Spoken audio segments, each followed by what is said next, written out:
Go ahead. Thank you, sir. So our uh, pre- topic for today is curriculum development. Before we start our presentation, I would like to uh,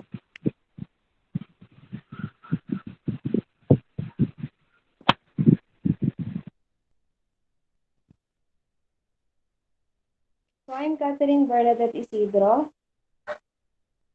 23 years old from Jaén, Nueva Ecija. So what is curriculum? What comes to our mind kapag narinig natin yung curriculum?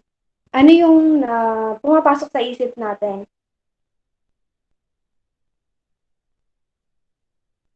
Anyone? Has raised his hand. Sige, he may. Ma'am Awi? For me po, curriculum, it's the list of the subjects that the students must take or have to. Okay, thank you, Ma'am Awi. Thank you po. The concept of curriculum is the dynamic as the changes that occur in society. In this narrow case, curriculum is viewed merely as listing of subjects to be taught in school. In a broader sense, it refers to the total learning experiences of individuals not only in school but in society as well. So, ang curriculum po ay nagbabago depende sa pangangailangan ng tao at pangangailangan ng society. For example ko dito ay pandemic, ngayong pandemic po. Nagbago ang curriculum natin, hindi naman lahat ng details pero merong nabago. For example, yun dun sa assessment or activities na nagagawa natin dati ng face-to-face na ngayon ay hindi na. So, naging limited lang yung assessment na binibigay sa atin. Pero nagawa ng way kung paano tayo mas matututo pa. So, curriculum ay makikita natin sa bawat subject.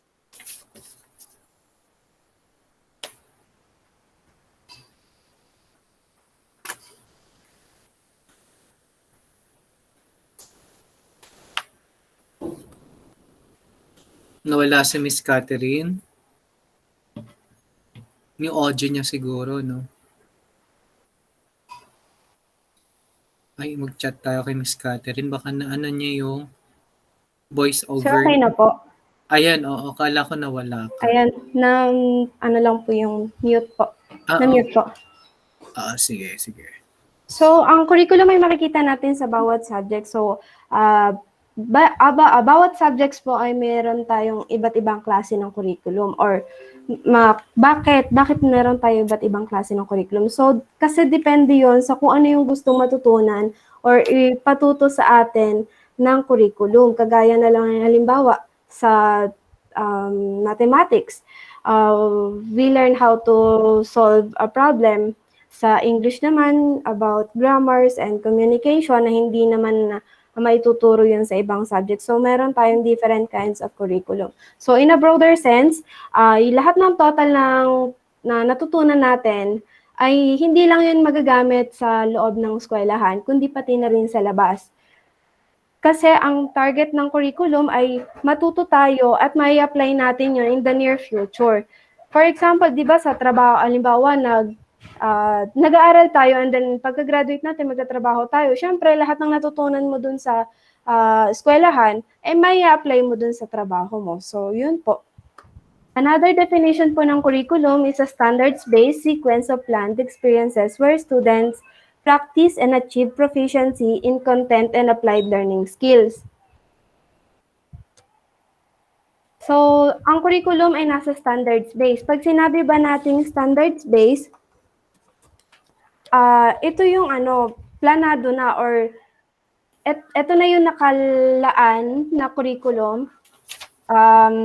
Paano ba? hindi na to pwedeng baguhin. For example, meron na tayong new curriculum, kung ano yung nakalagay dun sa curriculum na yon, hindi na siya pwedeng baguhin ng kung sino man unless kung ano yung pangangailangan ng society. So, halimbawa kasi, ang paggawa kasi ng curriculum ay hindi lang yan isang tao ang gumagawa, kundi maraming tao, maraming group of people or na nanggaling sa iba't ibang ang iba't ibang ano bang way to?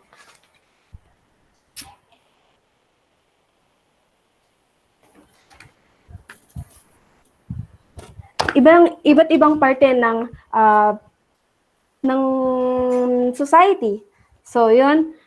Ang curriculum kasi, para lang yung law sa atin na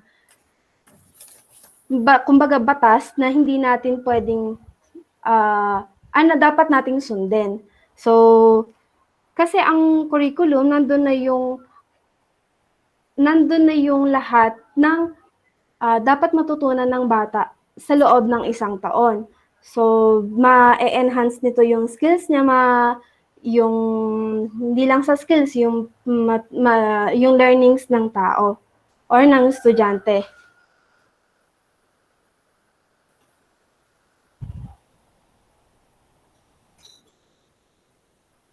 Characteristics of curriculum. Curriculum is continuously evolving.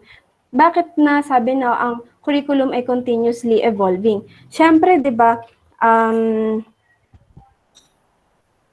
sabi ko nga kanina, yung curriculum ay nakadepende sa pangangailangan ng society. For example, di ba sa new generation and old generation, so dati galing tayo sa old generation and then napunta tayo sa new generation. Di ba ngayon meron na tayong technologies, gumagamit tayo ng mga gadgets, internet, ganyan. So parang yung curriculum lang din. Nag-evolve siya kasi kailangan nandun sa standards yung curriculum. Kasi ang goal nga ng curriculum ay matuto tayo or makatulong ang curriculum sa society, hindi lang sa pag-aaral ng bata. So, curriculum is based on the needs of the people. So, yun nga, sabi ko nga kanina, yung curriculum ay nagbabase sa kung ano yung pangangailangan ng tao. Ano ba yung dapat matutunan ng isang estudyante? Curriculum is democratically conceived.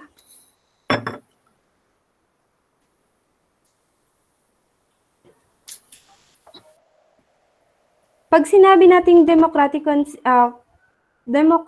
conceived, ang curriculum kasi ay dinedevelop through the efforts of a group of individuals from different sectors or who are knowledge tungkol sa interest, sa needs and resources of the learner and society. So, kung merong mga tao nakatalaga or kahit sino naman sigurong tao pwedeng mag-create ng curriculum or maging part ng pag-create ng curriculum development. So, hindi lang siya isang tao. Halimbawa, Secretary of Education, siya lang ba yung dapat gumawa ng curriculum? Hindi po ganun. So, meron tayong ways or merong process na sinusunod kung paano gumawa ng curriculum. Nandiyan yung pag-a-analyze, yung kagaya nga sa may assessment, yung pre-test, yung mga ganon. So, part yun ng paggawa ng curriculum. So, next, curriculum is the result of a long-term effort. Yan, kagaya nung kaduktong lang din siya ng democratically conceived na mahaba yung proseso ng paggawa ng curriculum.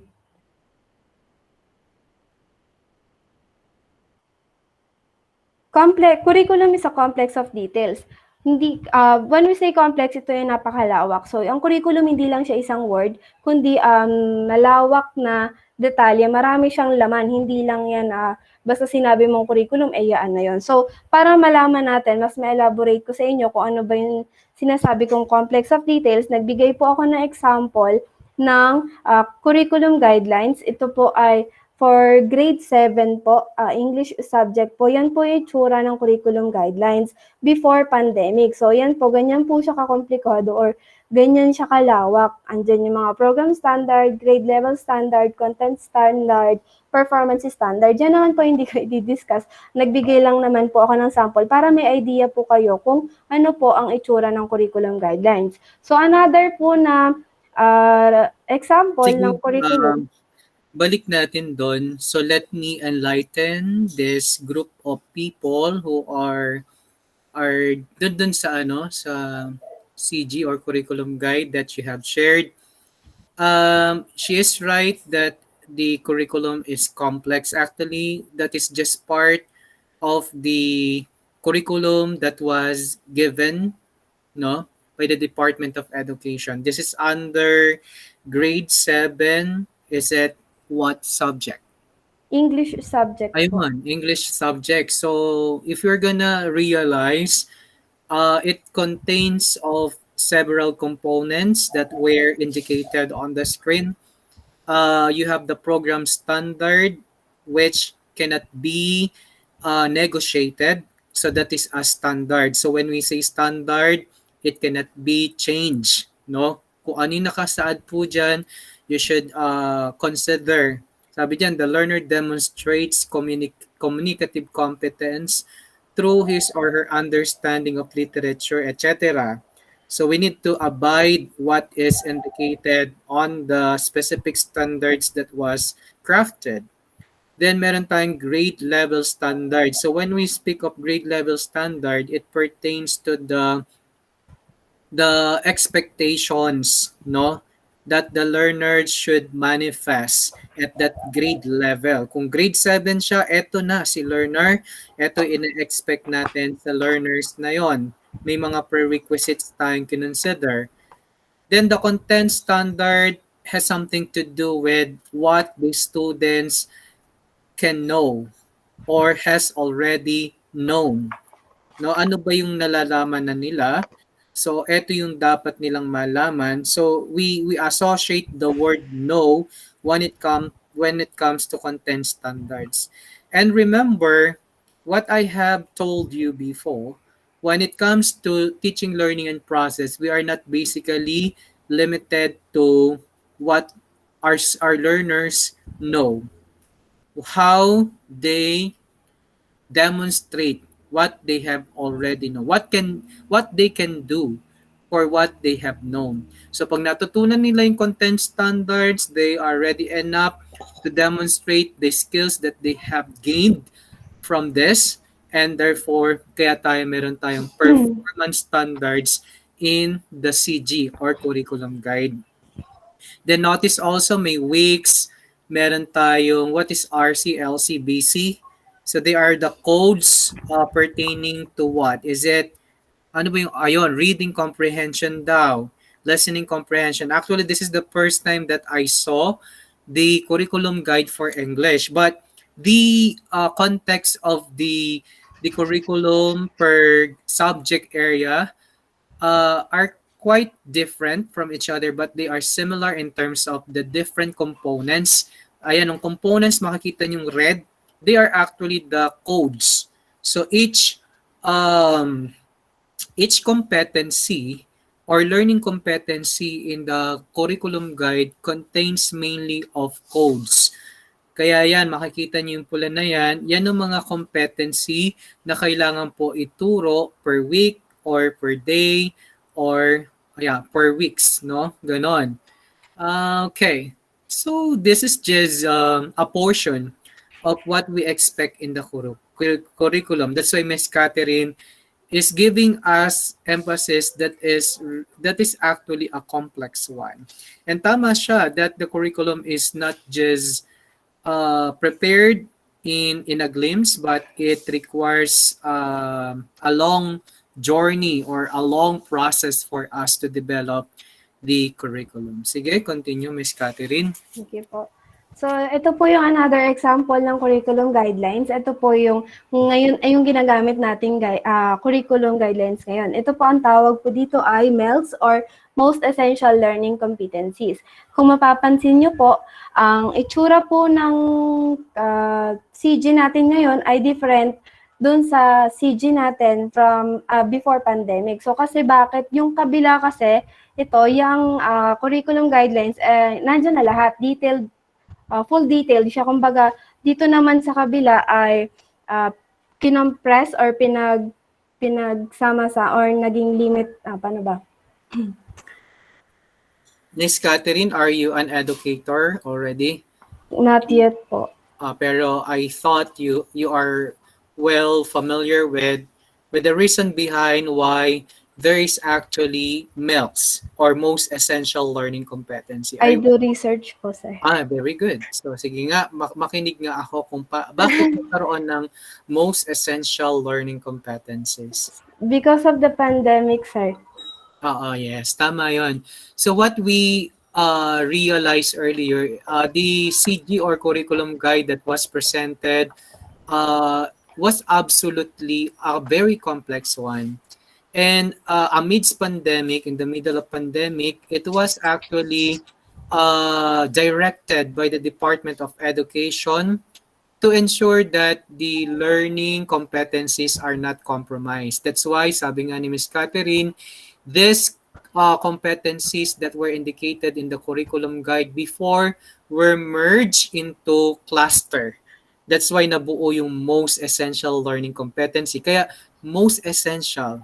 They are said to be the most essential competencies that are generally needed by the learners amidst pandemic. Kasi it will not be possible for us to fix our instruction and religiously follow everything in the CG because of the challenges that we are facing nowadays. And I'm very much appreciating the statement that was mentioned earlier. The curriculum is being developed in addressing the needs of the community or the society. So that is one of the reasons behind the adaptation of these MELCs, so that the learners of today's education will be able to realize or to attain the competencies that are expected as stated in the curriculum guide. So hindi na compromise, although there are restrictions with regards to the attainment of those competencies, but still yung most essential learning competencies na yan, once acquired by the learners in the distance education, will be parallel to what we expect into the standard version, the original version of the CG. O yun, sige. So, yun. Catherine. Sige po. So, yun po. Ito po yung CG, yung MELCs natin. For din siya, grade 7, English subject din po siya. So, nakita nyo na po yung difference or yung examples po ng curriculum guidelines. Let's proceed po sa importance of curriculum. So, it creates and reflects culture and identity. Siyempre po, ang curriculum ay nagbabase po sa pangailangan ng society. Hindi yan, ginagawa kasi ang curriculum para lang sa atin, kumbaga sa bansa natin, ganun. Hindi para sa kung ano yung meron sa ibang bansa. So, hindi sakop ng curriculum natin yung curriculum ng ibang bansa. It keeps up with changing world. So, ayan nga, sabi ko nga, hindi lang para sa eskwelahan, kundi pati na rin sa labas ng eskwelahan. May apply kasi natin yan. Once na na-apply natin yan sa trabaho natin or sa bagay na ginagawa natin, makakatulong tayo na mabago yung mundo. So, hindi man lahat ng tao ganun yung ginagawa, pero kapag dumating yung time na halos lahat ng tao ay ganun na, so may possible na mangyari din yung yung goal ng curriculum. So it makes learning and teaching consistent. So dito naman, meron ng guidelines, may curriculum guidelines na. So ang kailangan na lang ay maging consistent yung pagtuturo at kung paano matuto yung bata para maging mas proficient yung curriculum. It opens the doors for collaboration. So dito naman sir, para tungkol po ba to sa my students? It opens the doors for collaboration. So, yung mga bata kasi sa curriculum natin ngayon, hindi lang si teacher dapat yung may alam. So, dapat pati yung estudyante natututo siya na ma-elaborate niya kung ano ba yung dapat na matutunan niya or yung doon sa subjects na yon. It helps teachers to align lessons and topics. So, di ba, meron na nga, nasa standards-based na nga yung curriculum natin. Ang kailangan na lang gawin ni teacher ay i-align niya yung lessons and topics. Di ba, meron tayong ginagawa ng mga teacher, yung syllabus, yung lesson plan. So, yun. Ganun na lang yung dapat gawin ni teacher para dun sa curriculum. Para siya na yung gagawa ng way kung paano niya may apply yung curriculum dun sa mga bata. So, it provides measurable targets. So, when we say measurable, ito yung nasusukat yung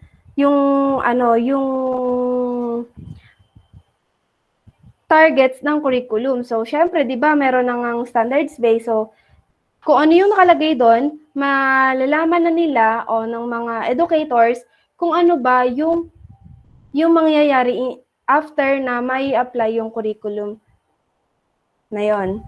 So, next po, 2 point of views of 2 curriculum. So, traditional curriculum and progressive curriculum. What is traditional curriculum?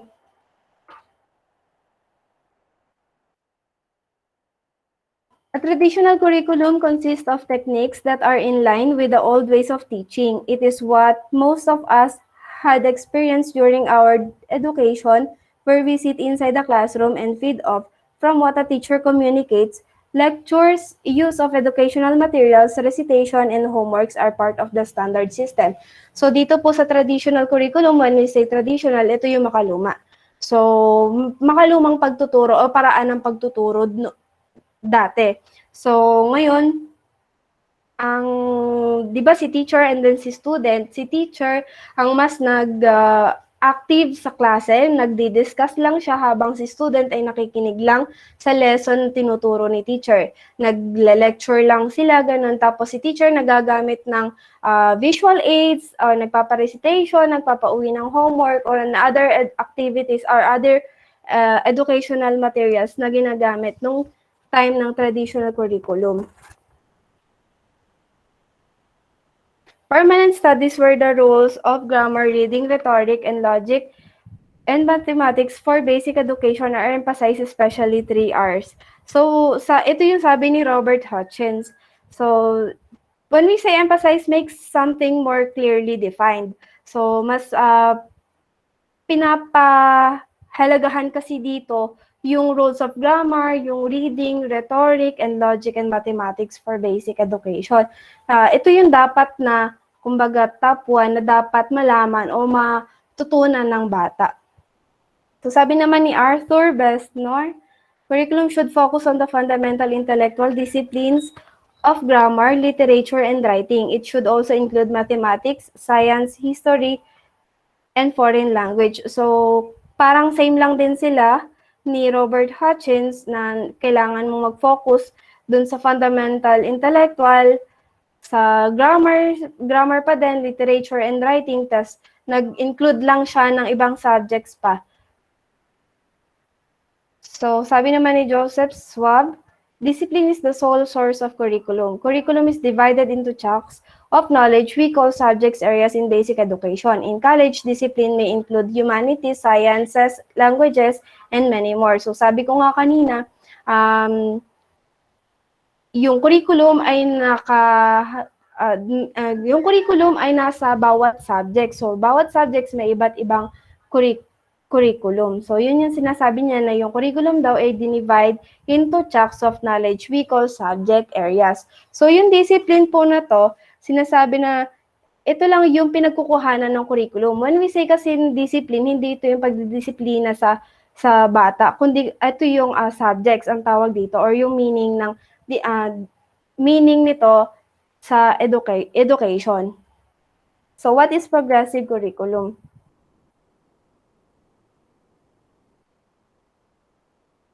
So, progressive curriculum, it enforces students to learn things by themselves, with the teacher only acting as an active participant rather than an interventing individual, playing outdoors, engaging with the real things, instead of just reading about them in books, and mostly the non-existence of written exam and memorization are the factors found within a progressive curriculum. The ability to discover and solve through experiments and actual dealing with the problem are the main teaching methods here. So dito naman sa progressive, mas nagiging active si student kaysa kay teacher. Si teacher kasi ang gagawin na lang niya dito is i-guide yung estudyante kung paano yung gagawin or titingnan niya kung tama ba yung ginagawa ng estudyante. More kasi dito kasi sa progressive, mas nag-interact ang estudyante kaysa doon sa teacher. For example, 'di ba, sa subjects natin, meron tayong ginagawa na research. Ang estudyante ang nag-analyze ng problem, naggagawa ng research, nagso-solve ng problem. So mas nag-interact yung estudyante kaysa doon sa teacher. So dito naman hindi na gumagamit ng mga visual aids. So mas ginagamit na dito yung mga presentations kagaya ng ginagawa natin, tayo yung mga nagre-reports, ganyan. And then si teacher ay nandyan lang para itama kung may mali tayo nasasabi and then i-guide tayo kung ano yung dapat gawin. So, progressive curriculum, sabi ni John Dewey, curriculum must define as the total learning experiences and an education of an individual. It is also a reflective thinking as means that unifies curricular elements. So, yun nga, sabi ko nga kanina, yung curriculum ay total learning experiences na siya na matututunan ng bawat isa na may apply niya to sa kanyang buhay, sa sarili niya, and then sa society. Sabi naman ni Campbell and Caswell, viewed curriculum as all experiences children have under the guidance of the teacher. So sabi ko nga, si student na ang mas nag-interact dito, hindi na si teacher, kundi ang gagawin na lang ni teacher ay guide si students.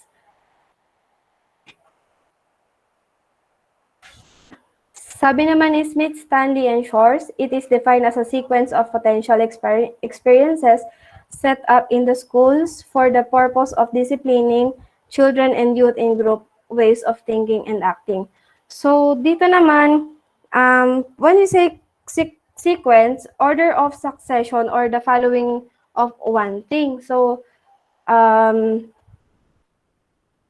dito naman, pag sinunod kasi natin yung curriculum, meron tayong potential na matututo tayo, na makuha natin yung mga experience natin, yung mga bagay na wala yung mga bagay na meron sa labas. Kasi ang tinuturo ng curriculum, hindi lang, di ba, sabi ko nga, hindi lang siya tungkol sa eskwelahan, kundi para matuto na rin tayo in the near future. So, sabi naman ni Martian Willis, curriculum as all the experiences in the classroom which are planned and enacted by the teacher and also learned by the students.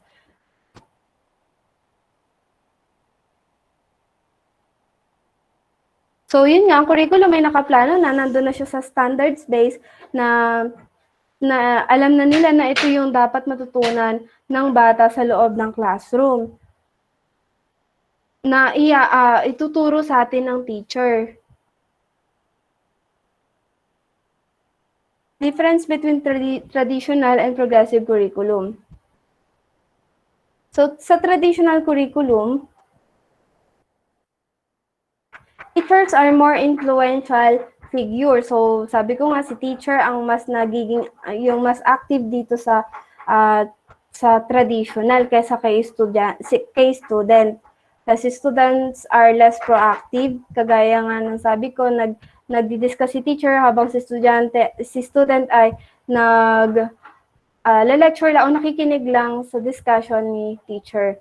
Parents are outside of the learning, syempre, si teacher and the students lang ang nakakaalam or mas nakakaalam ng discussion. Hindi kasi kagaya ng progressive na si student, di ba, ang lumalabas or nagpupunta na sa labas para mag-research, ganon.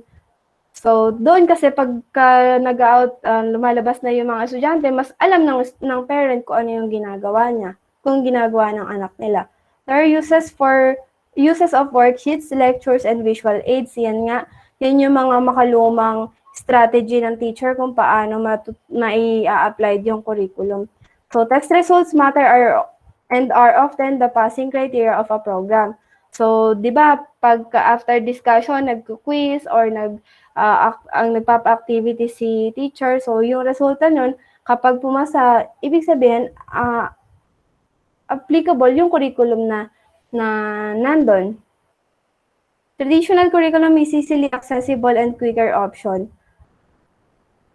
Mas madali daw ma-access yung traditional curriculum. Parang dati kasi parang andali, 'di ba? Andali ng sitwasyon ng estudyante, si teacher pagkatapos mag-discuss ng teacher tapos ikaw makikinig ka lang, walang masyadong ginagawa yung students, pero sa way na to, sa tingin natin may natututunan ba yung bata or lahat ba ng bata ay nakakasunod doon sa tinuturo ng teacher. So dito kay progressive, teachers are active participants. So yun nga, guidance ng teacher na lang yung kailangan sa progressive. And then there are more room for collaboration. Yun nga, dahil ang estudyante na yung naging active dito, mas malilinawan sila kung ano ba yung pinag-aaralan nila. Mas matututo kasi sila. Students are encouraged to use their skills. Siyempre, halimbawa, sa subjects ng TLE, di ba dito sa TLE may time na nagluluto tayo. So, doon kailangan gamitin mo yung skills mo, hindi lang yung kaalaman mo sa academic. So, pati dapat yung skills mo ay ma-enhance din. More exposures to the outside world. Ayan. Di ba may mga activities na lumalabas nga yung research. Di ba minsan nag-i-interview, nagkakandak sila ng research sa labas ng school. So, yun po. The interaction and experience are the focus. Mas focus dito yung interaction and experience kesa doon sa may kagaya sa kabila na sa test results lang nagbabase. Kumbaga dito mas focus tayo sa kung ano yung matututunan ng bata. Progressive curriculum is still relatively unknown with most parents proning at the idea. So, di ba sa may traditional, yung parents ay labas dun sa mga learning field. So, dito naman sa progressive, mas kailangan mas nakakaalam dito yung parents.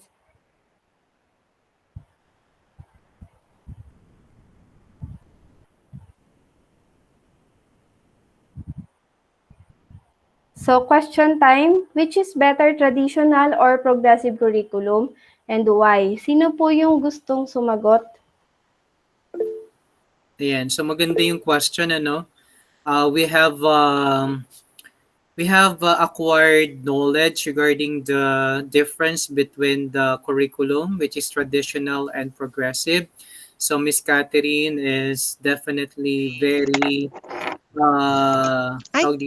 precise with regards to the claim about the traditional and progressive.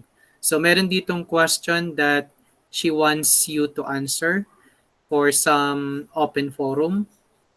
Yes, Miss Catherine, you may take over. Okay po.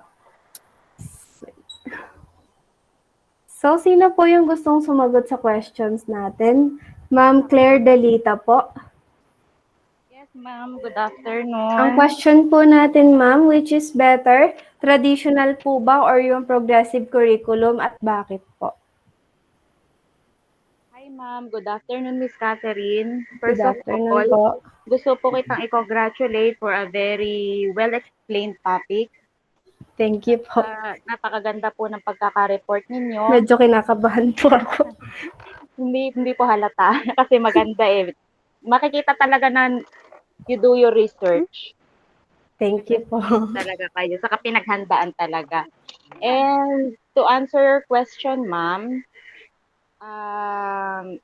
ay sa sarili ko pong opinion, mas maganda siguro yung since na-try na natin noong araw ang traditional learning which is face-to-face and now we are here doing dahil sa pandemic, nagkakaroon tayo na virtual or distance learning. I think possible na mangyari rin ito sa future.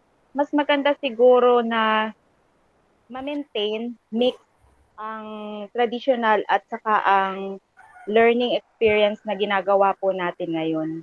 Kasi po, with regards sa face-to-face learning, ang difference lang naman po nun ay na mayroong direct interaction sa teacher, direct contact sa teacher, pero dahil papasok na po tayo doon po sa, di po ba pinag-aralan natin kahapon yung ano na nga bang tawag doon, nakalimutan ko, yung papunta tayo sa mas advanced for ano po yon patulong naman yung for Fourth Industrial Revolution. For IR. yung sa revolution. Since papunta na tayo doon, For so IR. mas magpo-progress na po yung technology, maganda rin na ma-mix na ang learning, may face-to-face, pagkatapos meron ding online para mas ma-maximize yung teaching, yung learning method na po pwede nating i-impart sa student. Kasi actually may advantage din po ang face-to-face at meron din naman po, aminin po natin, may advantage din ang distance learning. Kasi tayong mga low-tech na tao, ako po kasi admitted ako na hindi ako masyadong marunong sa mga ganitong mga bagong technology, mga bagong pwedeng gawin sa gadget or dito sa pag-aaral. Pero dahil ito ay room for learning experience para sa atin, room ito para mag-grow tayo as a person. Hindi tayo pwedeng mag-stuck sa kung ano lang yung natutunan natin o nakagisnan natin. Kailangan po kasi kapag tayo ay teacher, open tayo for continuous learning. Kailangan po sasabayan natin kung ano ang nasa harapan natin. Ganun po. Sana nasagot ko naman. Okay, so very nice justification, Ma'am Clarita. Yeah. Some other answers daw. Mayroon nag-raise pa, Miss Catherine, ano? Miss Deluna, Margie, nag-raise siya ng ano, ng sagot doon sa tanong ni Miss Catherine. Actually, this is I want to hear your side with regards to the question being raised by Miss Catherine, no? With regards to the efficacy of traditional view and also the progressive. Ano daw yung better among the two? Sige. Let us hear first kay Ma'am Margie De Luna. Hello, sir. Good afternoon. Good afternoon, Ma'am Kat. For me, ang mas better, kasi nagdaan na po tayo sa traditional. So, for me, alam na natin kung paano yung traditional compare sa progressive. So, para sa akin, progressive curriculum, mas better mas better na mag-focus tayo kasi para advance yung knowledge natin and also para din po sa mga student na dati sanay sila sa makikinig lang sa teacher, then after nun homework, then quizzes. So, mas better na mag-advance knowledge yung mga student na para mas matuto sila and mapaghandaan na din yung tinatawag nating 4IR Industrial Revolution. Thank you po. Okay, so let's hear from Miss Borja. Hello po. Sa akin po, ang tingin ko po, mas better yung progressive curriculum. Kasi yung traditional curriculum, teacher-centered lang po siya. So parang ang view sa learners, parang wala silang masyadong alam or blank slate sila eh. So parang mas better po yung progressive kasi mas nabibigyan ng pagkakataon yung students to make themselves better kasi nagpapacilitate na lang yung teacher. Mas marami silang activities na nagagawa na mas madami silang na-experience. Kasi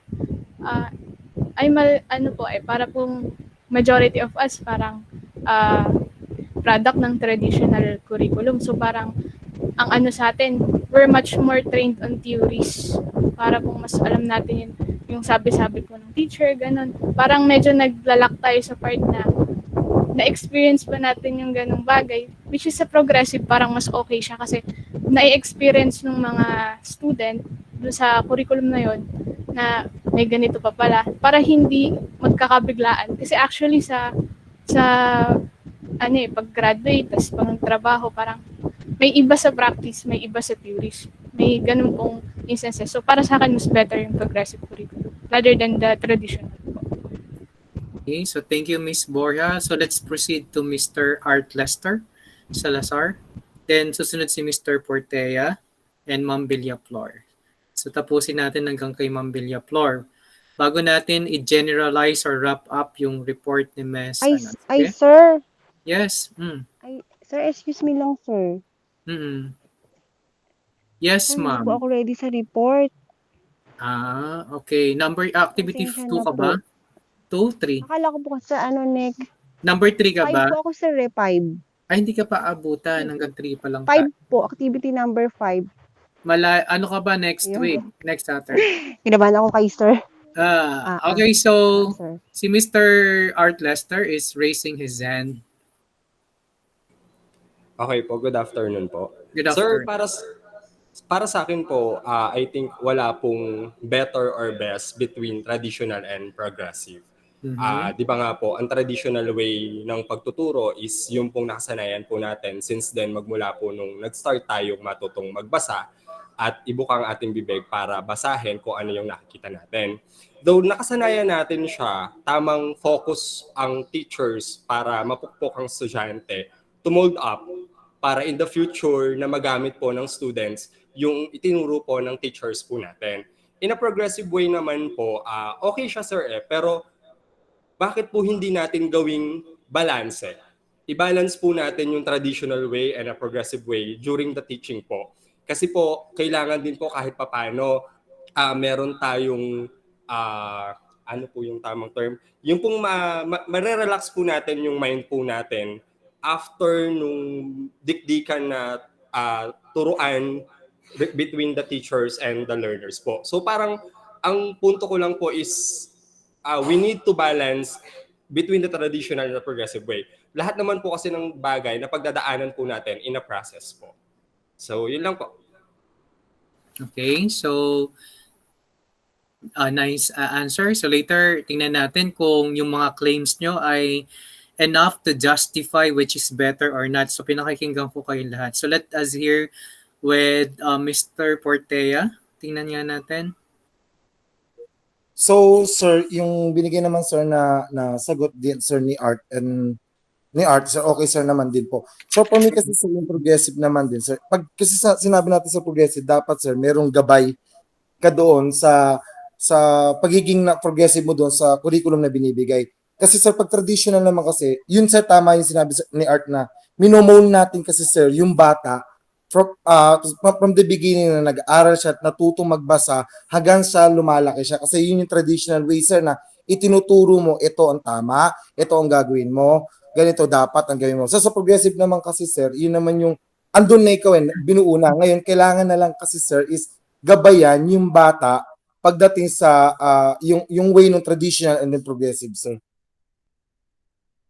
All right, well said. So let us entertain another one bago ako mag-generalize ng mga sagot nyo.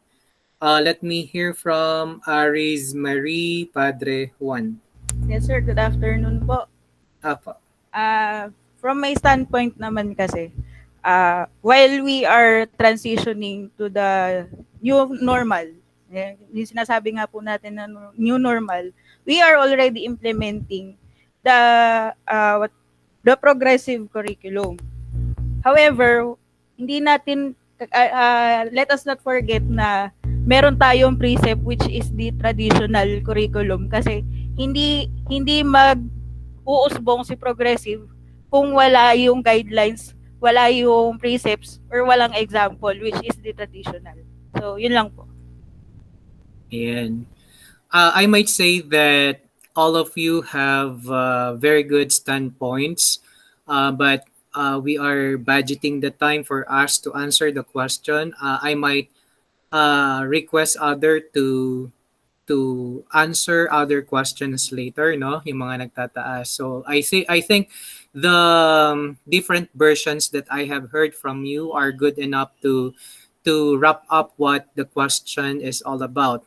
But for the meantime, I would like to congratulate the reporter for the very comprehensive and very clear presentation of the details regarding the first activity entitled the Curriculum Concepts, Nature, and Purposes. So napakalinaw ng kanyang pag-discuss with regards to the different characteristics of curriculum and also the difference between points of view between the traditional and progressive point of view.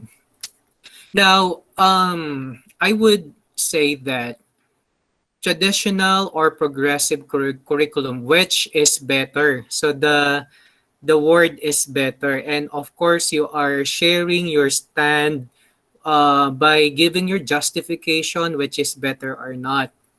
Let me lead you to the idea that these two were views or points of view with regards to the curriculum. So traditional, as described by Ms. Catherine earlier, has something to do with a teacher-centered way of implementing the curriculum, where we expect that the teachers are the direct dispenser of knowledge, and we have observed that from the time that we enter schooling. I think inabutan nyo naman yon. Yung wherein the teachers are just the mere dispenser of learning, while the students are just passive, no? They are just listeners. Sa progressive curriculum, what we expect here, the teachers are facilitators of learning. Sabi nga natin, the students are engaged in that particular curriculum. Now, I would like to lead you that the face-to-face instruction is merely a learning modality. It is not a traditional curriculum. When we talk about face-to-face, it is a modality. Learning modality that can either be incorporated in traditional curriculum and progressive curriculum, because we can perform an instruction wherein face-to-face siya na nakakontext siya sa traditional, and also we have progressive curriculum, isn't it? Let me remind you, face-to-face is a learning modality.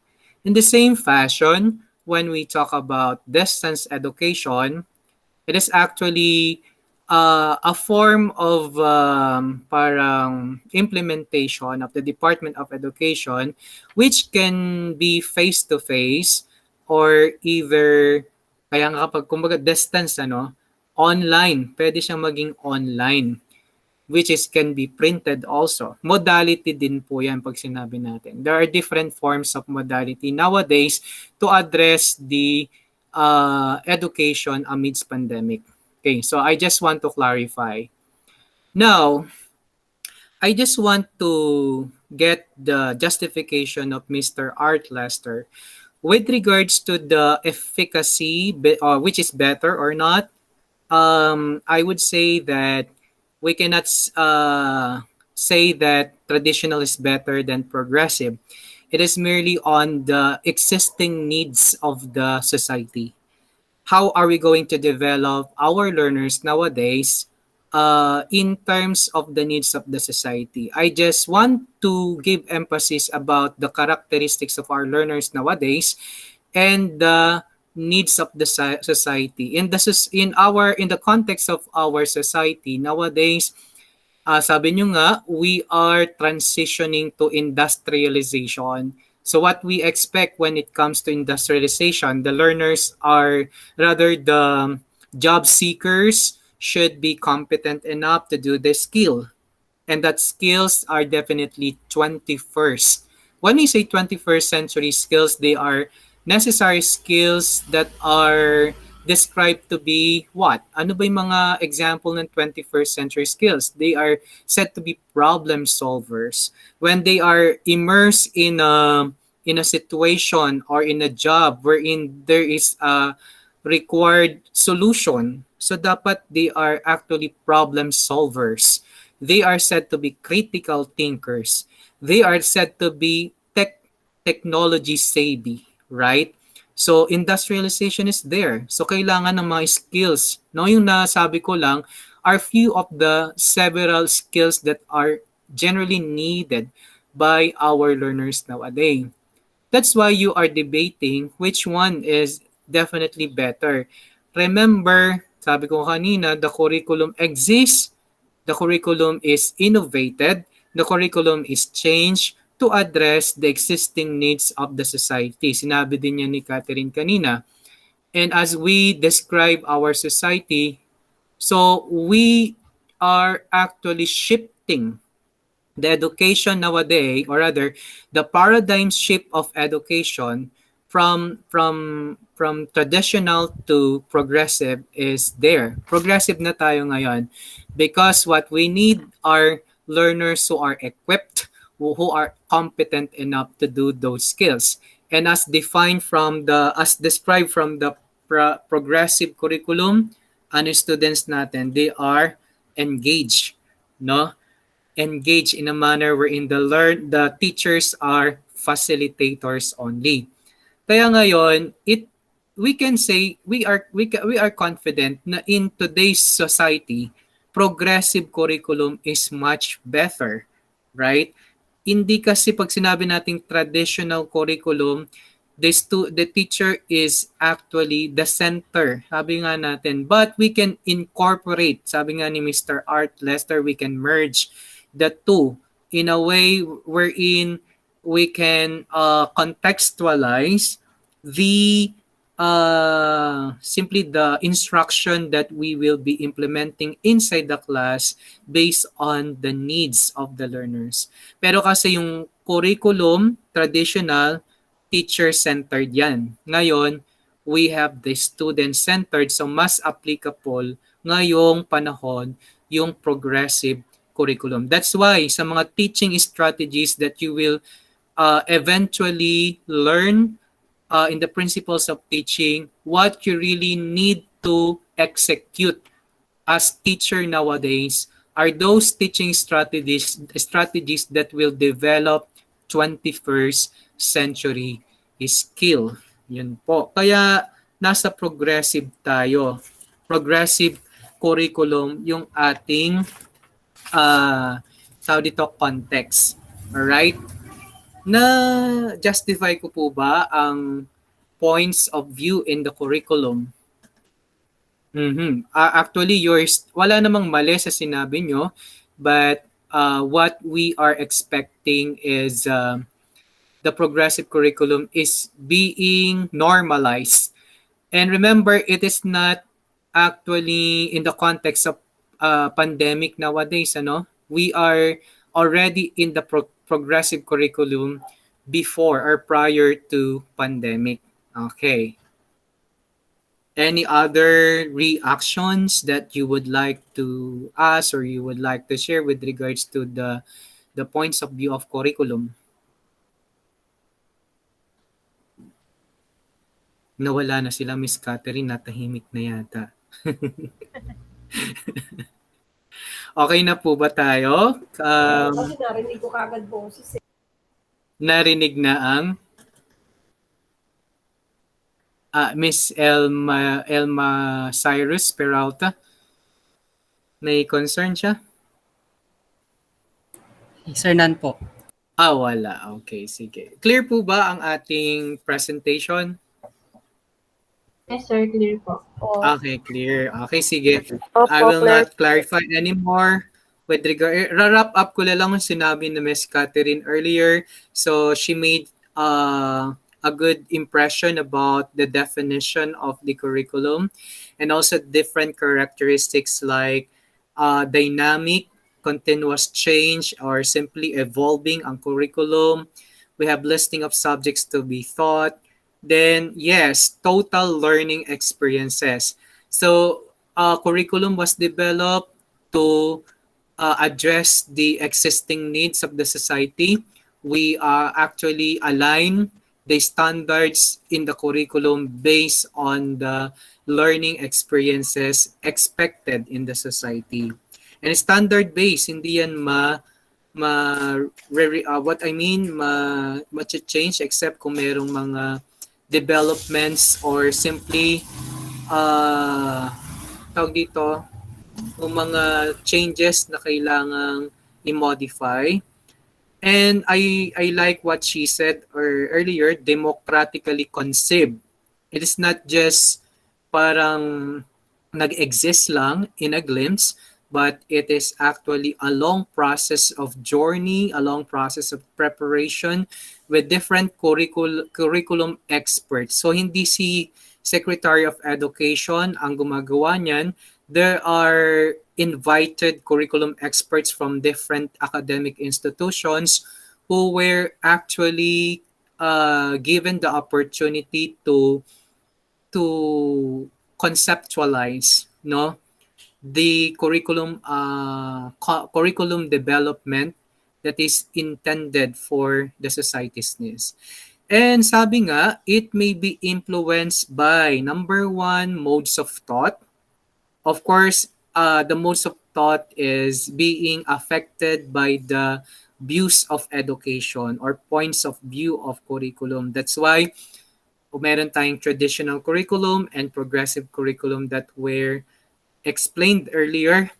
Of course, since the modes of thought that we were generally speaking here are generally progressive kapag in the context of today's education. Kailangan facilitative ang ating strategy or approach. Then pedagogy. So when we say pedagogy, these are the approaches to teaching or simply mga teaching strategies that are generally needed to attain all those skills pertinent to the standards that are expected sa curriculum. Kung siya ay progressive point of view, of course, dapat si teacher ay facilitator na lang. Hindi yung siya yung laging nagsasalita or siya yung laging nagde-discuss. So he or she made sure that students are involved, are engaged throughout. So political, yes, the curriculum is being influenced by political aspects. The implementation itself, no? Of course, it depends on the people who are appointed in the Department of Education. Of course, the crafting of the version of curriculum will be made possible by those people who are incumbent in the position. So, na-influence, of course, also the LGUs are there who were being part of the curriculum development. Number 4 is cultural experience. Yes, curriculum is also influenced by the culture.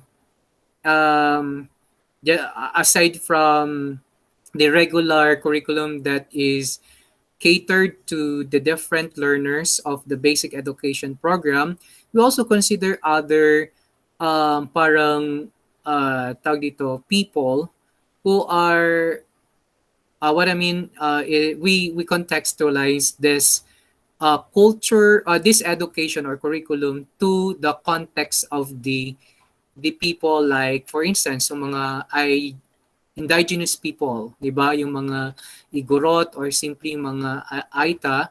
So they have cultures that are being affected.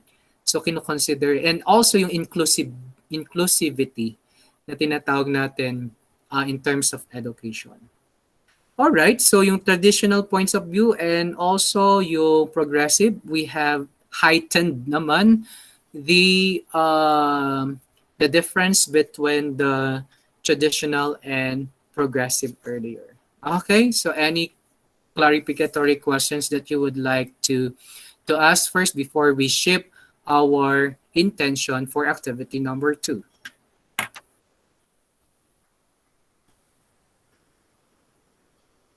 I think wala na.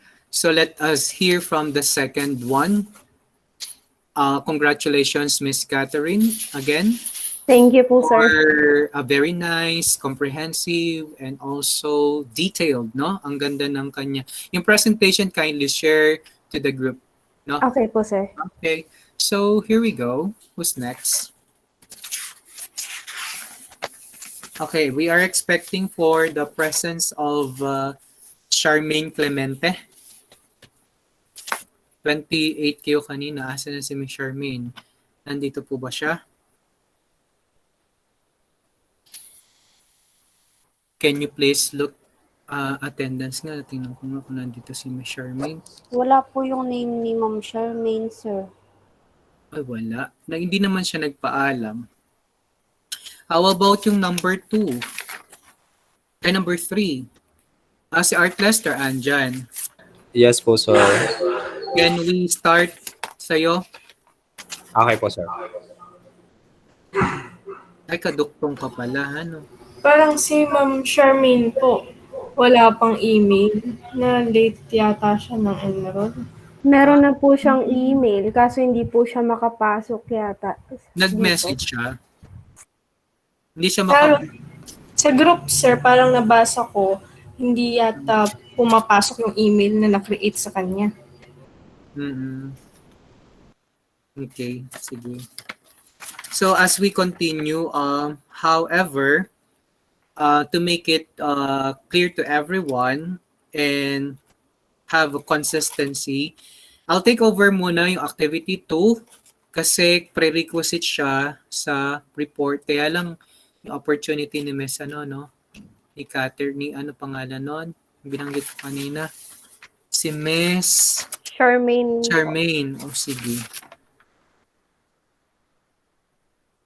Sige, i-ano na natin si Art Lester siguro para mabigyan din ng opportunity si ano.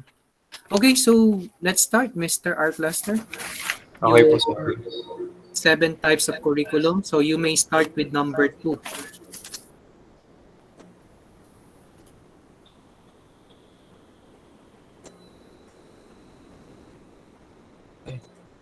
Saan siya? Teka po.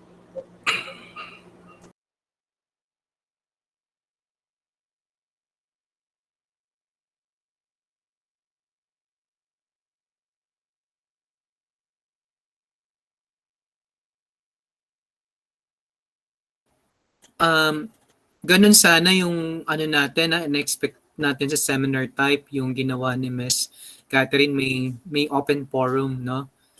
Okay. Sige, Mr. Art.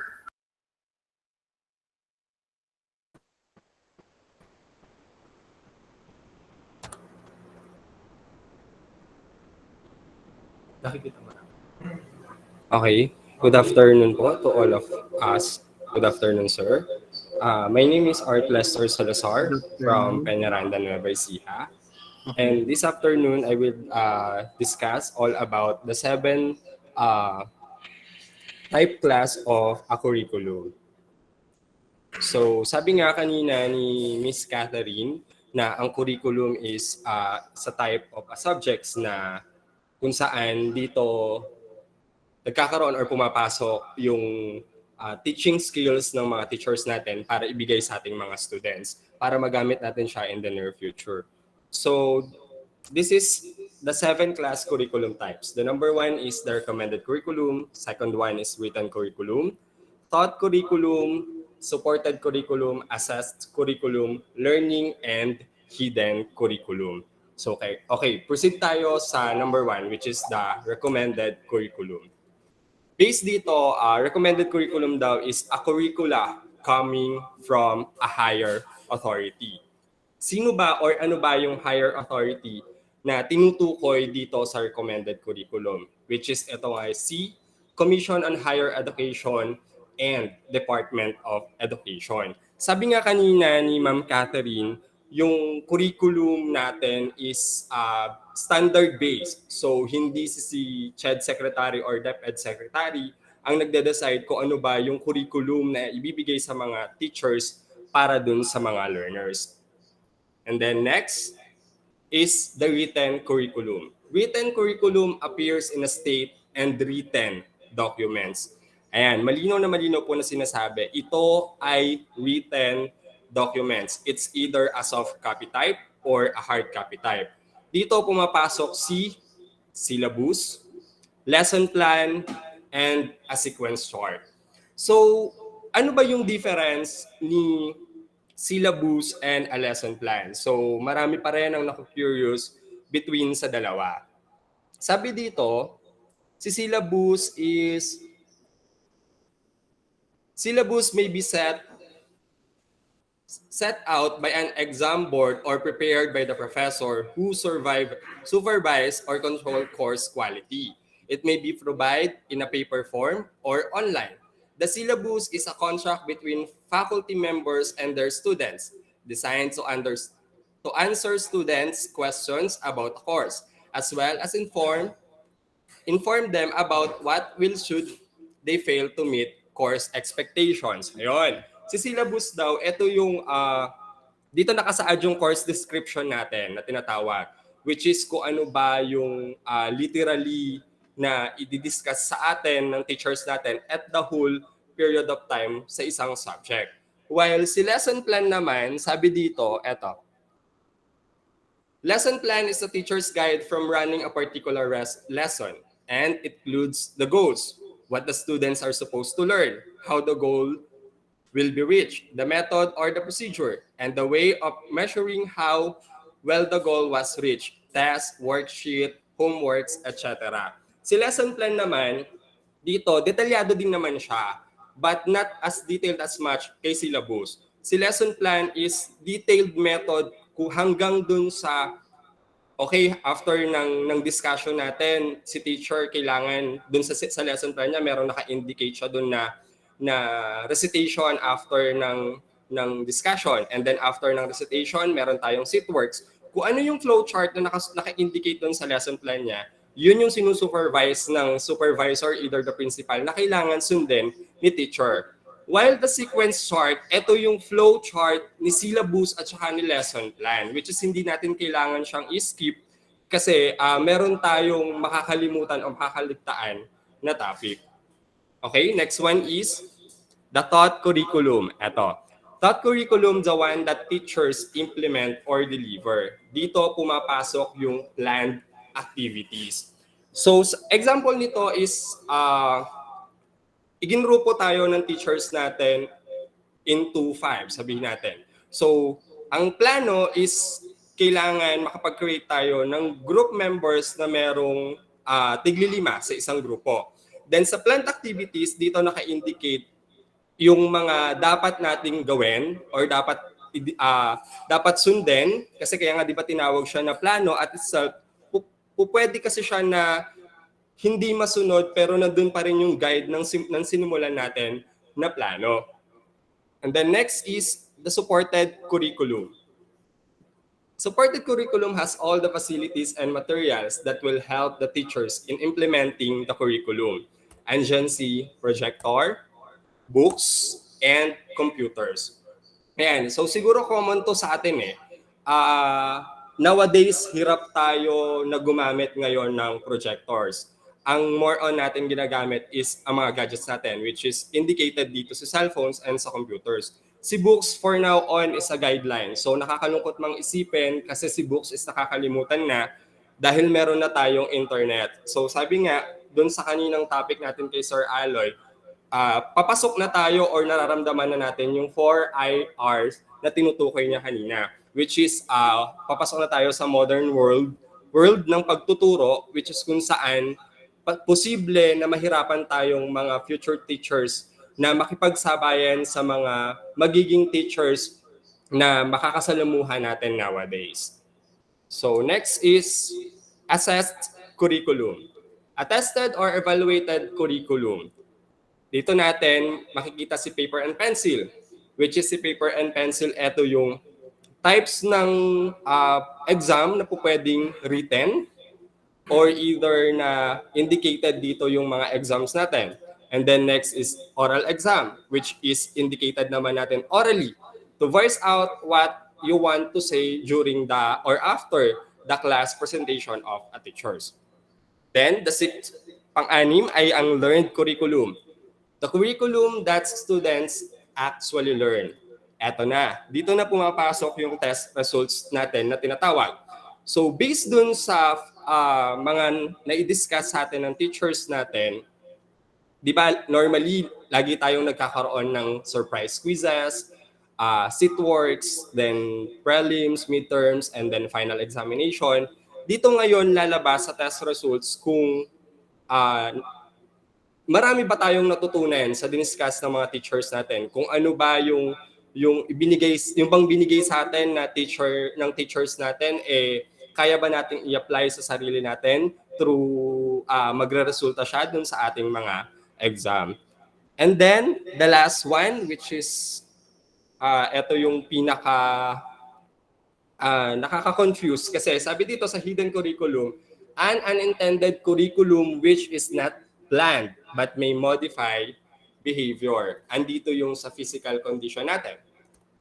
Yung peer influence, and then yung teacher to learner. Sa physical condition, ito yung di ba may types na kapag nagdi-discuss si teachers, may types tayo na yung energy natin is masyadong mataas or either na mababa. Doon ngayon nagbe-base kung makakapag-focus tayo sa itinuturo sa atin ng teachers natin. And then next is yung peer influence. Ito yung peer-to-peer influence doon sa mga kaklase natin or either kay teacher or either sa iba nating nakakasalumuha. Pwedeng makapagbigay tayo ng learning sa kanila and then makakuha tayo ng learnings galing sa kanila. And then last is the teacher to learner, which is ito yung pinaka-common na si teacher is mag-speak out regarding dun sa discussion. And then tayo namang learners, tayo naman yung mag-a-adapt nung dinidiscuss ng teachers natin.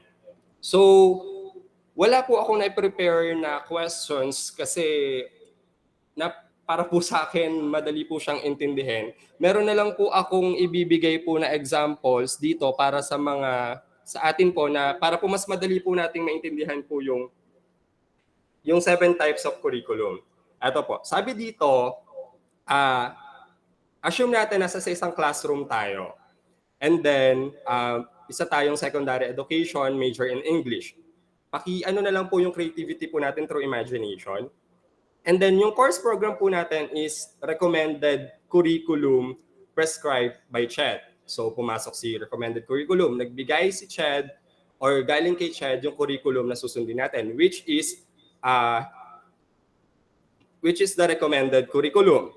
And then the syllabi given to you by your teachers are the written curriculum.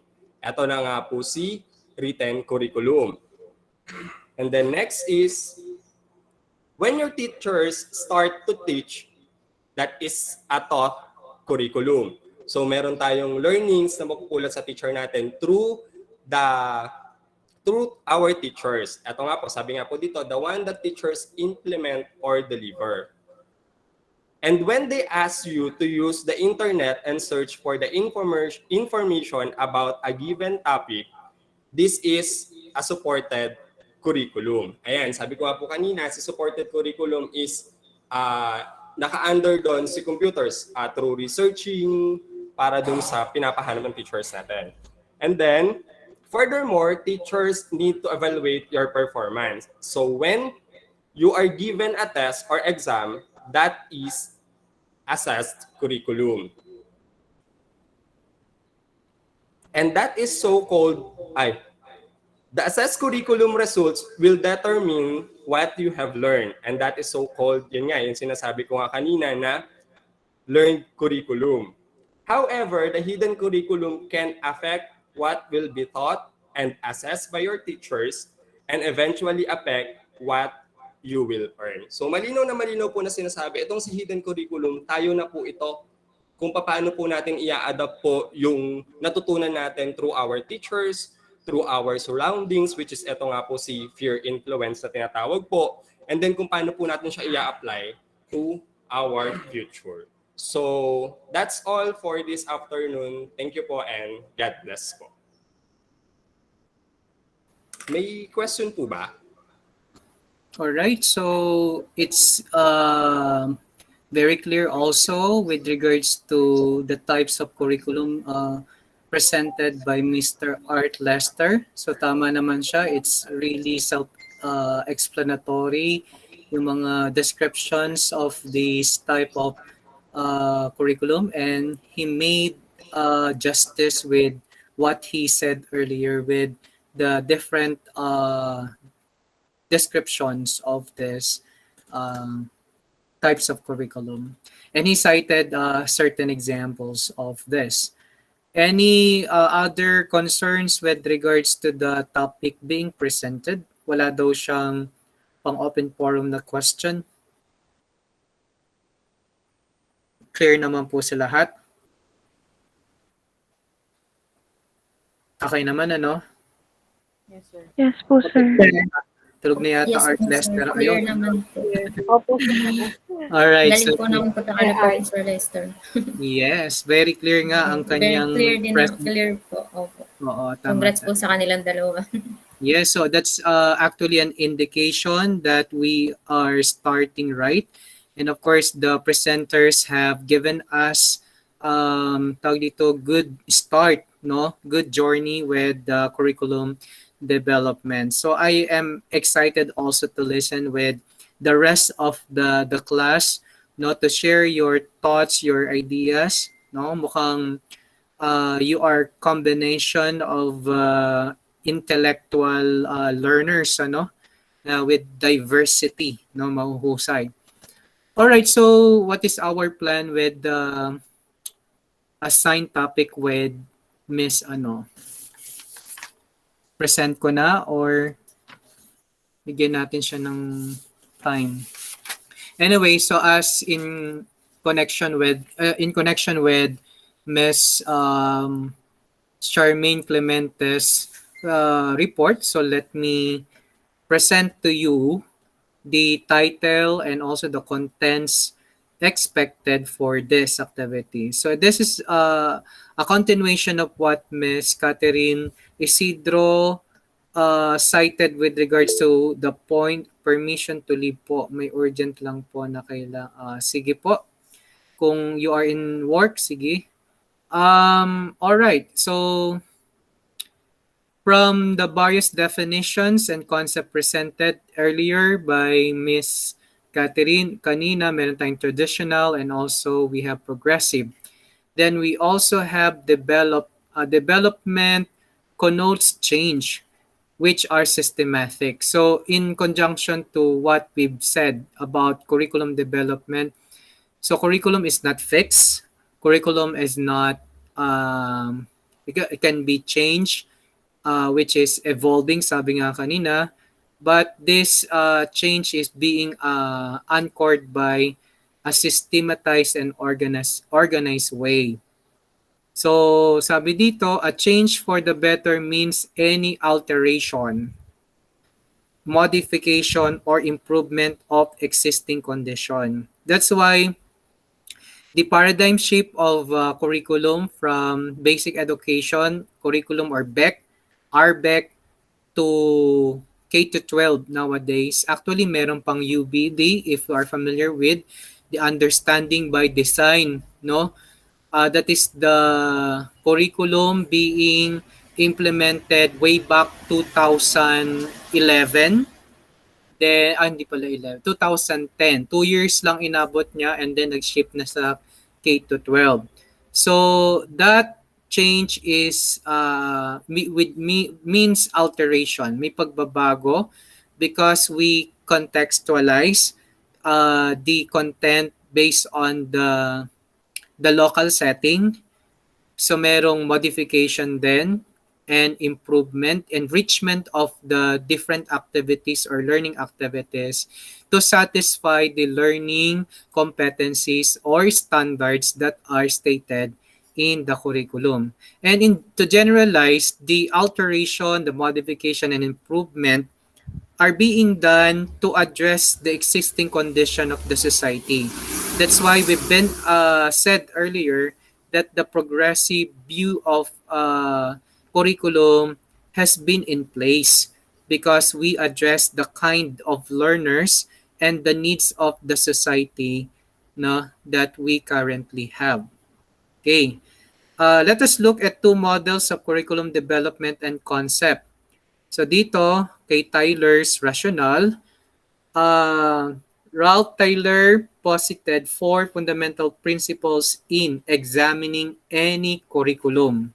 So regardless of the views or regardless of the types of curriculum, these 4 principles should be incorporated or integrated. I mean, number 1, we have question 1. We have educational purpose. What educational purpose should the school seek to attain? In the context of Department of Education, all schools are in the umbrella of the BMC, Vision, Mission, and Core Values. Meron tayong natawag na Vision, Mission, and Core Values of the Department of Education. All public schools, even in the private schools, have been adopting this vision, mission, and core values of the Department of Education. Let me cite yung core values muna kasi vision and mission napakahaba niyan. But the core values, we always remember these core values: maka-Diyos, makatao, makakalikasan, at makabansa. So anchored din yan, yung core values na yan, when it comes to the educational purpose. So all the curriculum should be affected or should be anchored by this mission, vision, and core values of the school. And each school in the private sector may kanya-kanya din yung vision and mission aside from adopting the existing goals or vision and mission of the Department of Education. Therefore, all the standards that are included, that are integrated in the conceptualization of the curriculum should be connected to this BMC or Vision, Mission, and Core Values. Hindi siya mawawala doon sa mga standards or competencies that are included in the CG or curriculum guide, regardless of the discipline or the subject areas that are being taught. So, nandun yan, naka-incorporate. Number 2, what educational experiences can be provided that are likely to attain these purposes? So, we define, just like what we said in the assessment, at the start of instruction, may mga objectives. So, just like in the curriculum development, we see to it that the purposes are actually connected to, rather, the educational experiences should be associated to the purposes that are need to be attained. So what are those educational experiences? It is not just merely limited on the 4 corners of the classroom by instructing the learners, but this must be given rather learning experiences or opportunities outside the classroom should also be considered. So, yon, educational experiences. So, what can we offer to our learners as they learn the competency, as they learn or acquired those expected competencies and standards that are crafted by the Department of Education. So to attain the realization of all the purposes of the Department of Education or in the curriculum. Number 3, how can these educational experiences be effectively organized? So paano ba natin yon ma-organize? So we have been claiming about the usage of those pedagogies, strategies, yung mga different principles of learning, principles of teaching.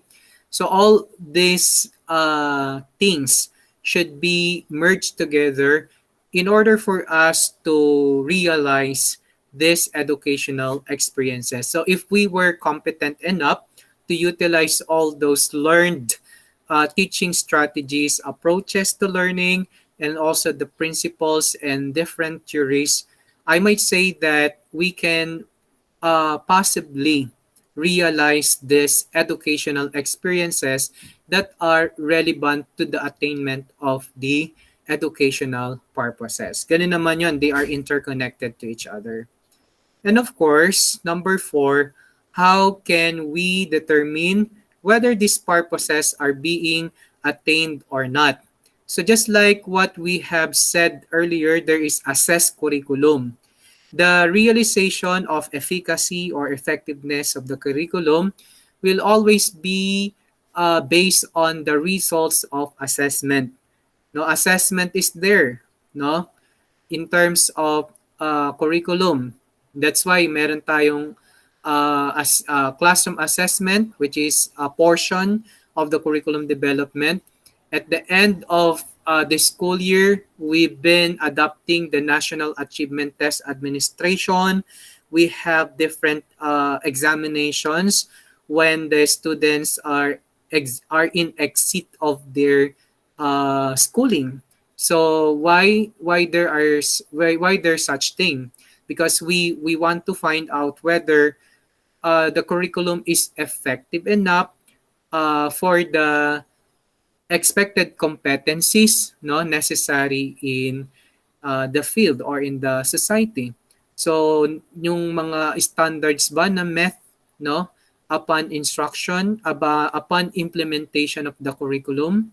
So as we implement the curriculum, we also assess the curriculum. Parang sa instruction din, di ba?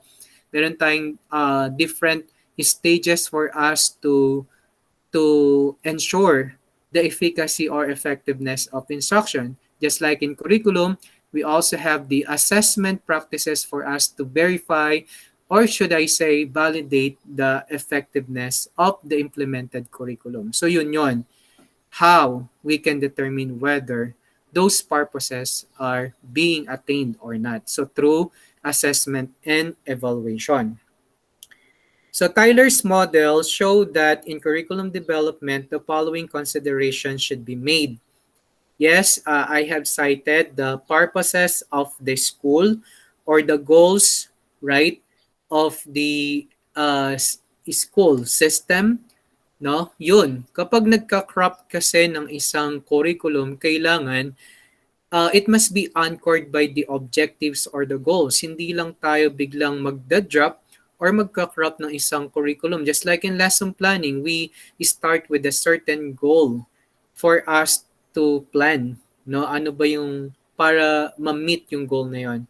Then educational experiences, organization of experiences, and evaluation of experiences. So those are the 4 fundamental principles in examining any curriculum. Now, if we were going to realize the K-12, we cannot guarantee yet whether the K-12 is effective or not. Because as what I have said last Saturday, the K-12 is not fully parang completed for those who started their journey ng K-12 nang nag-start sila ng kindergarten. So yung kindergarten ng 2012 ay paano pa lang ba sila ngayon? Anong grade level na ang kindergarten natin kung 2021 na? So 8 years, 2020 is what? Grade 8 na sila or grade 9 na sila sa pasukan. Tama po ba? Grade 9 na. So if they completed already the senior high school, so the results of the assessment will tell us whether these graduates of the K-12 have attained the expected competencies or standards that are stated in the curriculum developed in the K-12 format. So yon, masasabi nating effective yan at the end using the so-called assessment. Okay. Yon. Hilda Taba improved Tyler's rationale by making a linear model. So kanina kay Tyler yon, si Taba, she believed that teachers who teach or implement the curriculum should participate in developing it. Indeed, yes. Part of the curriculum development, the teachers are a portion or other portion of that curriculum development because we were the implementers. What I mean is we are the planners, we are the implementers, and we are the evaluators of the curriculum in the context of classroom. So sa classroom lang tayo, we can say that we are participants of curriculum development in the context of classroom only. The results of our the results of our evaluation with regards to our implemented curriculum will be used by the curriculum planners or curriculum experts in designing another curriculum. So yun, kaya nga tayo nagde-data gathering or nagko-collect ng information from different schools, and from the gathered data from different schools, i-generalize yan sa national perspective or simply sa national level or sa central office, and they will be deciding whether the curriculum implemented is effective enough or not. So dito sa linear model, teachers are considered as participants. So ang kinukonsider ko nga dito, we were planners, we were implementers, and we are also evaluators. Bakit planners? As we plan our instruction, di ba? Meron tayong lesson planning. Implementers tayo because we execute the plan, no, with the use of different pedagogies or different strategies. And then we are evaluators because at the end of instruction, we find means of evaluating the plan or the objectives that we have stated in our lesson plan. So her advocacy was commonly called a grassroots approach. So she presented the 7-step to her model where teachers could have major input. So meron tayong pitong fundamentals or principles na tinatawag niyang linear model. So hindi, pag sinabi nating linear model, hindi tayo pwedeng mag-escape into next step. The first one is diagnosis of learners' needs and expectation of the larger society. Just like what I have been saying earlier from the assessment of student learning, diagnosis is very crucial because we wanted to find out the degree of prior knowledge or the entry knowledge of our learners. So this entry knowledge are the needs and expectations, no, of in terms of the society or larger society. Of course, ano ba yung kinakailangan ng society. Sabi natin, the existing needs of the society should be considered. And of course, we contextualize the needs of our learners based on the needs of the society. So, kailangan ma-define muna natin or ma-determine muna yung kinakailangan na skill or competency sa society.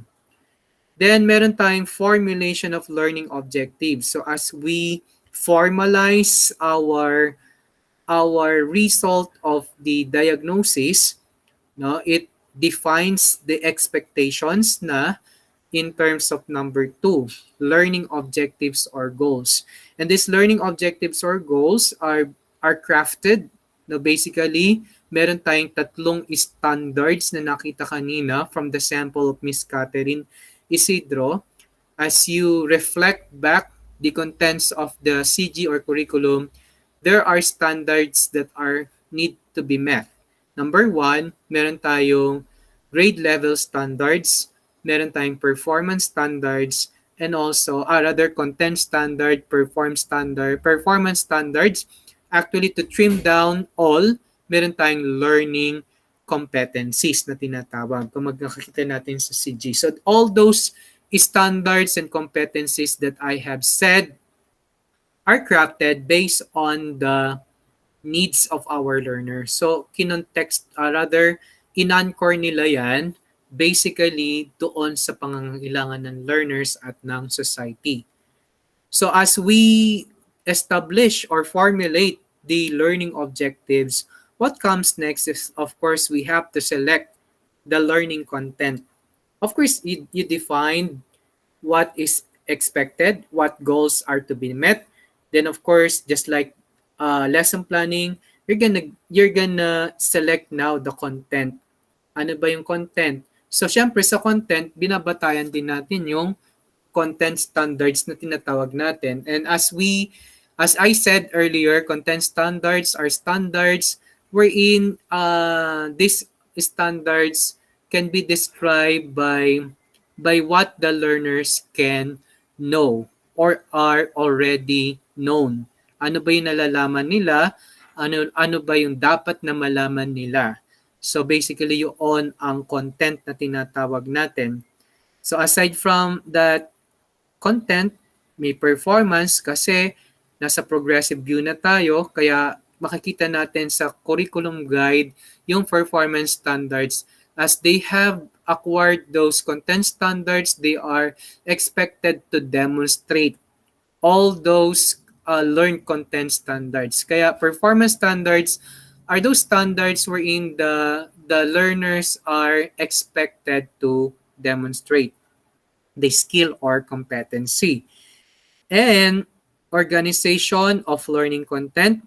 So as we consider the K-12, you might be thinking that there is organization of the content in a manner that the contents are in a spiral way. Organize siya in a sense that the curriculum planners and experts have considered the prerequisites, the different standards that are necessary before the students go from one level to another. So, kino-consider natin yung organization of learning content. Ito bang topic na yan ay pang grade 1 or pang grade 11, grade 10, and so on and so forth. So, kino-consider natin yan in terms of the organization of learning content. Then, number 5, selection of learning experiences. Yes, in the curriculum development, we are not fixed about the content itself, but also we are looking into how the learners will be able to apply that content into real setting. So learning experiences are generally the way the learners can apply what they have learned inside the four corners of the classroom. Hindi lang kasi nakalimit doon sa classroom ang pagkatuto, but also we do consider how they will be able to apply these standards in the real context or in the um, in the real world. I mean, sige, parang ganun, application of what they have learned. Then number 6, organization of learning experiences, no? And of course, number 7, meron tayong determination of what to evaluate and the means of doing it. So if you will be realizing, lagi nasa dulo yung assessment or slash meron tayong evaluation. So dito sa 7, once we have organized the learning experiences, we have to determine what to evaluate and the means of doing it. So what to evaluate has something to do with what we defined in terms of our learning goals. So yung learning objectives, learning goals are our basis, no, for us to craft our evaluation with regards to whether the curriculum is effective enough or suited to our learners or suited to the needs of our society. Yon.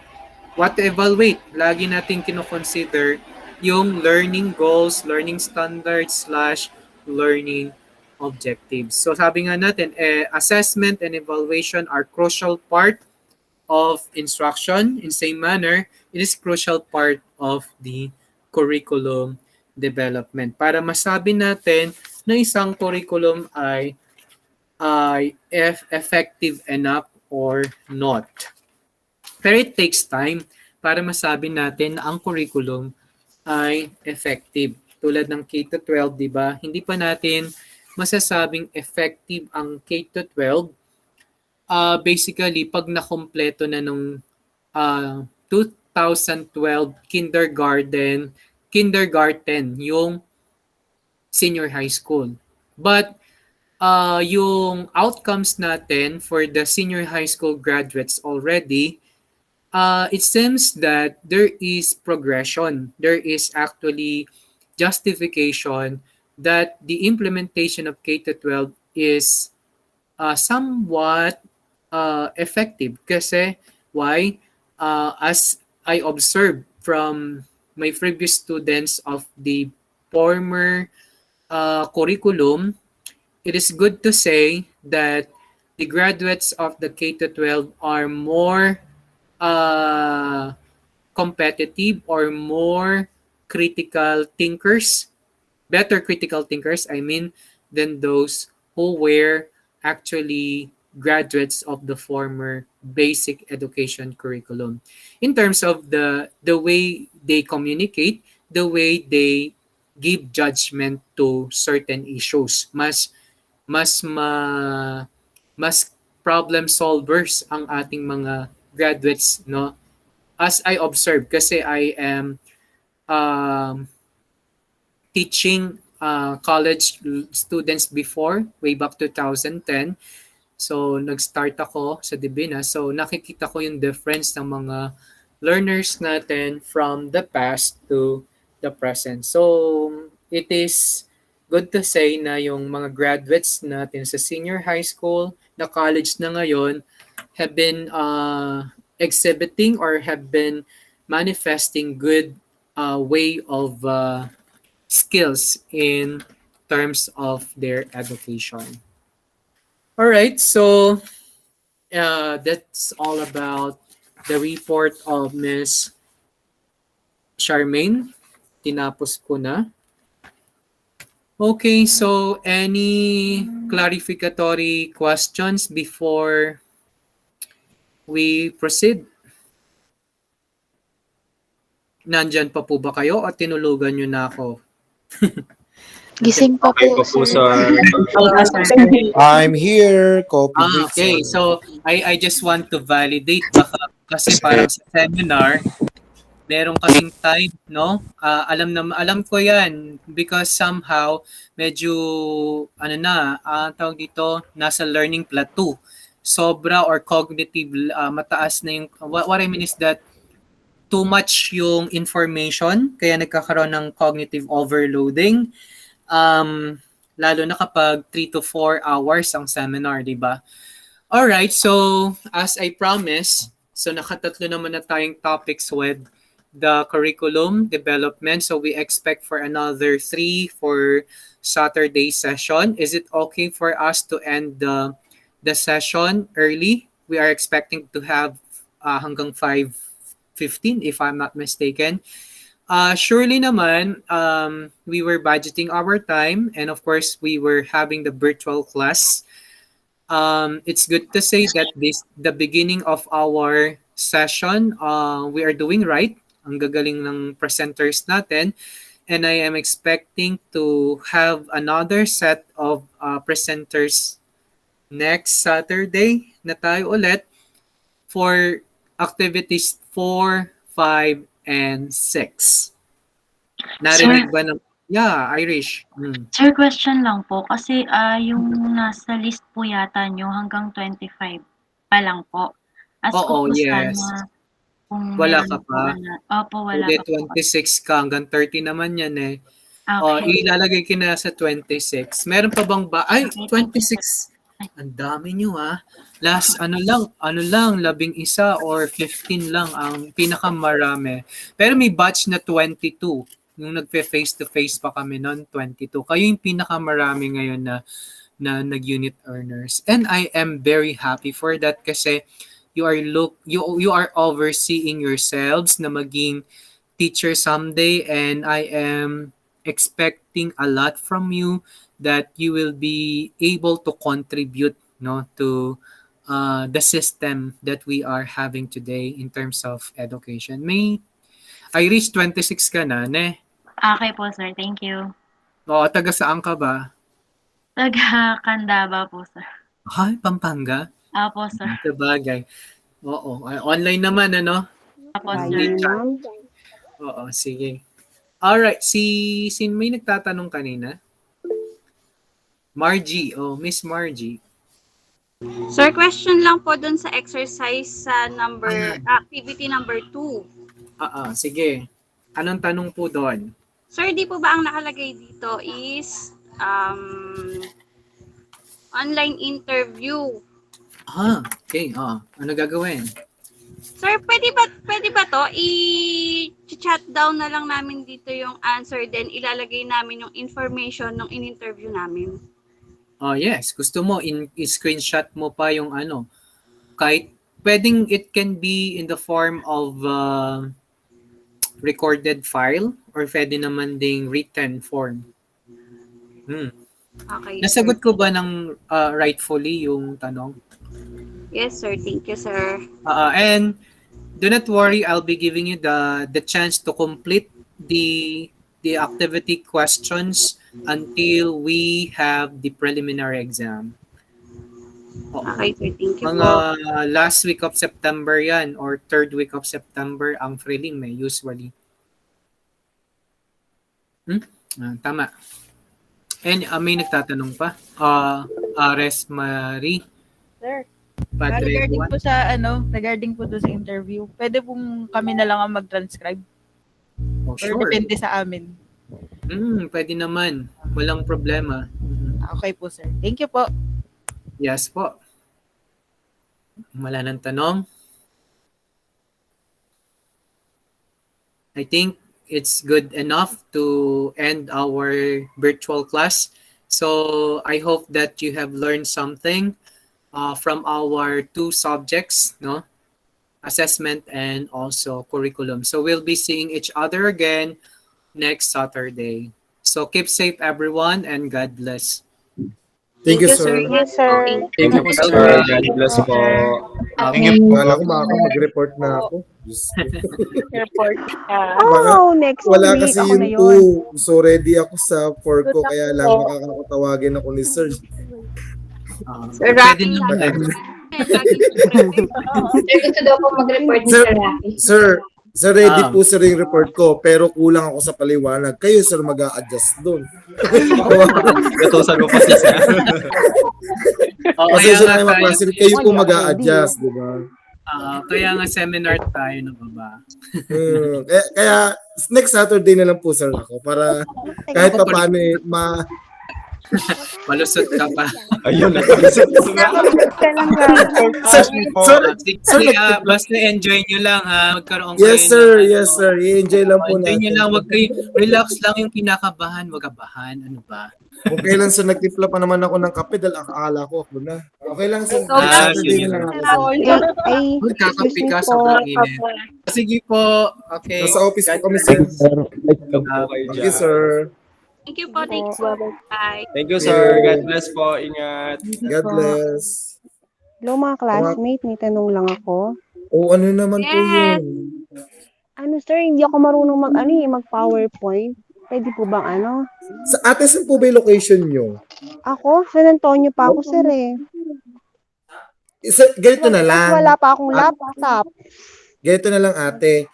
Kung kaya mo kasi, bigay mo lahat ng mga pictures nung gagawin mo, gagawan ka namin ng PowerPoint. Tapos kapag report mo na lang,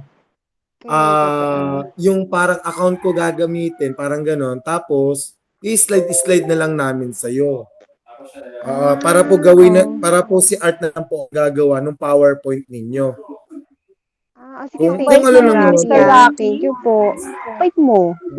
Hindi po ako mabait, kaya nga po ipinasa ko po kay Art Lester para po siya, mas creative po kasi siya.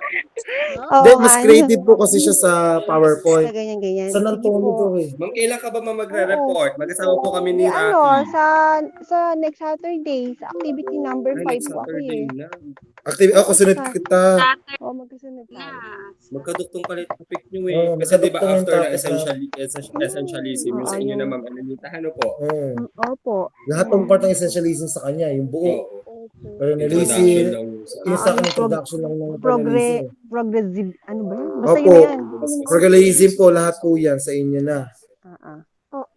Sa yata introduction lang, no? Opo. Kung ganito po, yun sige po, PM nyo na lang po kami. Tapos usap po tayo para po matulungan namin kayo. Yun lang naman po ang kaya namin maitulong sa inyo eh. Copy and paste na lang din po kayo. Sige po. Salamat din po. Bye-bye. Diba hindi siya makakapag-present?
Hello po.